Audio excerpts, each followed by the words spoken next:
جنت کا خوشبودار لباس لے کے اللہ کے اس پیارے بندے کے سامنے آ کر بیٹھ جاتے ہیں۔ پھر جب آنکھوں کے سامنے اللہ کا نام لایا جاتا ہے تو اللہ کے اس پیارے بندے کے جسم سے اس کی روح اللہ کے نام پہ دیوانہ وار عاشق ہو کے باہر نکل آتی ہے، سکون اور اطمینان کے ساتھ کہ جس طرح مشکیزے سے پانی نکلتا ہے، اور جنت کے فرشتے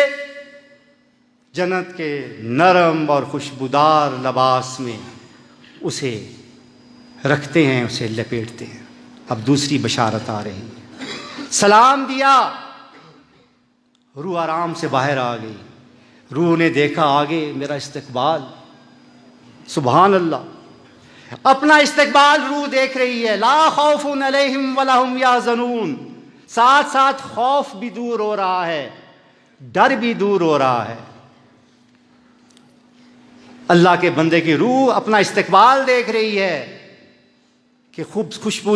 خوبصورت فرشتے جن کے چہرے سورج کی طرح چمک رہے ہیں، حدیث میں ہے جنت کا خوشبودار لباس لیے کھڑے ہیں اور اسے ریسیو کرتے ہیں، خوش آمدید کہتے ہیں، پھر اسے اس میں رکھ کے آسمانوں کی طرف جاتے ہیں۔ پہلا آسمان آتا ہے۔ اب جتنی میں آپ کو بات مختصر کروں گا کیونکہ وقت بہت کم ہے، لیکن آپ نے ایک بات ذہن میں رکھنی ہے، لا خوف علیہم ولا ہم یحزنون۔ یہ دیکھتے جائیں کہ کس طرح اللہ تعالیٰ اپنے بندے کو اطمینان دیتا جاتا ہے، اور ایک گھڑی، ایک لمحہ بھی ایسا نہیں آتا کہ جب وہ اپنے بندے کی روح کو پریشان ہونے دے۔ اب وہ فرشتے خوشبودار لباس میں اس روح کے لیے ہوئے آسمانوں کی طرف جاتے ہیں، پہلے آسمان پر پہنچ کے دستک دیتے ہیں، پوچھا جاتا ہے کہ کون؟ جواباً بتایا جاتا ہے اس بہترین نام کے ساتھ کہ جو شخص کا اس دنیا میں لیا جاتا تھا، کہ اللہ کے اس پیارے بندے کی، اس اچھے بندے کی، اس نیک بندے کی روح ہے جسے ہم لے کر آ رہے ہیں۔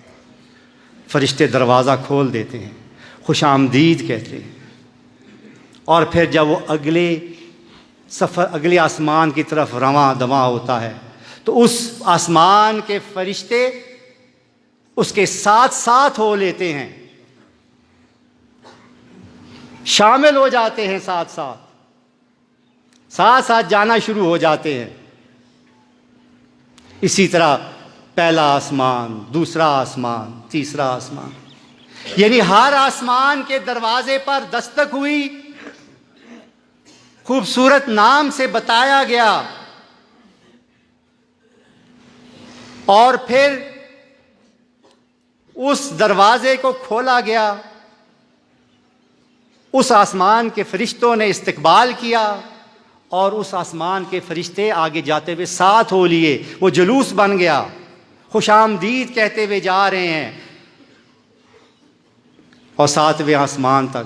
اور پھر اللہ تعالیٰ فرمائے گا کہ میرے اس بندے کی روح کو زمین پر لے جاؤ، اسے اس کی قبر میں لٹا دو آرام سے۔ اب ذہن نشین کر لیں کہ اب جس قبر کی بات آ رہی ہے، یہ وہ قبر ہے جو عالم برزخ کا انسان کا مقام ہے، یہ وہ قبر کا گھڑا نہیں ہے، یہ قبر تو ایک دروازہ ہے عالم برزخ کا۔ اس دروازے سے تو آپ نے گزرنا ہے، اس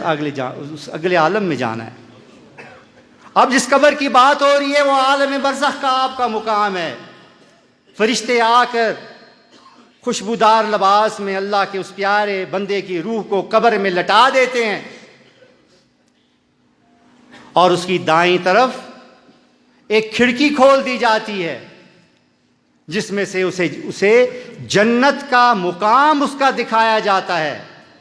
جس مقام کو وہ روح دیکھ کر محظوظ ہوتی ہے، خوش ہوتی ہے، اس کے سارے غم دور ہو جاتے ہیں، اس کی ساری پریشانی دور ہو جاتی ہے کہ میرا رب مجھے اس مقام کی بشارت دے رہا ہے۔ اس کے نیک اعمال کو اس کی قبر کا ساتھی بنا کر اس کے ساتھ بٹھا دیا جاتا ہے تاکہ وہ اس کا دل بہلائے،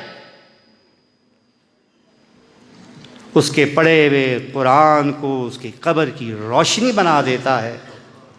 اور اللہ تعالیٰ اس قبر کو یعنی اس مقام برزخ کو جو اس بندے کا ہے اسے حکم دیتا ہے کہ مشرق سے مغرب تک اور شمال سے جنوب تک وسیع ہو جا،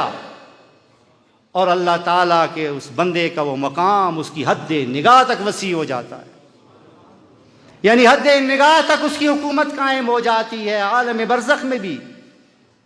اسے بشارتیں مل رہی ہیں، نور مل رہا ہے، روشنی مل رہی ہے، ساتھی مل رہے ہیں، خوشبو کے جھونکے آ رہے ہیں، جنت کی طرف کھڑکیاں کھل گئی ہیں، استقبال فرشتے کر رہے ہیں، سلامتی خود ملک الموت پیش کر رہا ہے۔ اس سے بڑی اور کیا بشارت ہوگی؟ پھر کیا خوف، پھر کیا غم، پھر کیا ڈر؟